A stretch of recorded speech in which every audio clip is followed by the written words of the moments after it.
You touched on credentials, Yeah, but once you're an RN, you are a subject matter expert, because sometimes I feel like people are absolutely. stacking credentials, stacking degrees, and Yeah, that's great. You go yeah. back to school, you do that, but I find sometimes people, they measure themselves too harshly against other Hmm. people. They discredit their own experiences and what they know.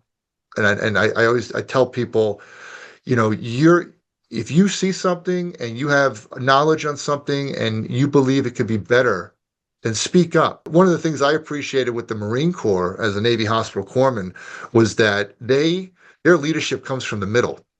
So yeah, you have officers and you have high-ranking enlisted, and then you have the lowest ranking enlisted, but their leadership historically comes from the sergeants, comes from the middle, because they're on the ground and they're in charge of the lower ranking guys that are not too far from them, but are like the lowest ranking Yeah, people. And the officers in the Marine Corps are smart enough to listen to their sergeants and not have this attitude like, talk to him and he'll tell me, it's none of that. yeah. They really listen to the middle, and Hmm. the leadership works with the middle in terms of organization and moving things forward. And I find that, like, if you've been a nurse for Hmm. 3 years or 4 years, maybe you didn't get that extra certification, you haven't got your master's yet. It doesn't matter. You have an expertise and an experience, and you have the leadership quality in you, because especially if that's Yeah, something that you want, you have it. You don't need, yeah, it'd be great, you go back to school, you sign up for that class or take that course, but yeah. believe in yourself, because you need nurses. We need to start believing more in the expertise that we've Yes, cultivated, rather than absolutely, saying, well, I absolutely. have to go back to school first. It's like, no, you don't. You could start speaking up now and start showing initiative and taking on more responsibility now. Hmm. It's not about how stacking the Hmm. credentials. No, totally agree. Totally agree. I mean, like, when you're taking care of that patient in the hospital bed, I mean, they're not going to be asking you if you have your DNP or master's. I'm like, you And I'm have the and I'm not RN, you have selling that short the either. It shows a level of commitment to go for yeah, that and to do that. Sometimes people might feel a little inferior next to yeah, somebody like that, and might not yeah. speak up.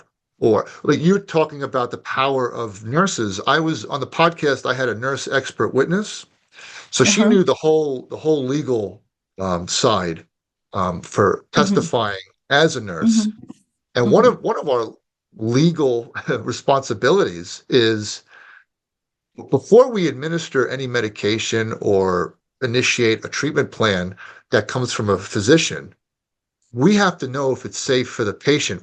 So Hmm. as a nurse, you're not just you're fulfilling your role in patient care. You're actually supposed to ensure that the entire treatment plan is safe for the patient, even if it Oh, comes yes. from an upstairs, some order from an admitting doctor.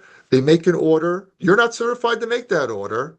You're not supposed to be qualified to make that order, but you're expected to know if that order is safe for the patient. I mean, that is an astounding power and responsibility. Whatever touches that patient, because you can't say, well, the doctor made the order. Yeah, Yeah, they were on a non-rebreather, and he said to take them to CAT scan.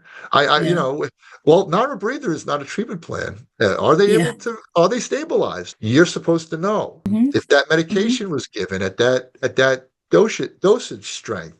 Yeah, of Yeah. course, it comes from the doctor, but you're supposed to know if it's safe. Oh, That yeah. that's an amazing responsibility.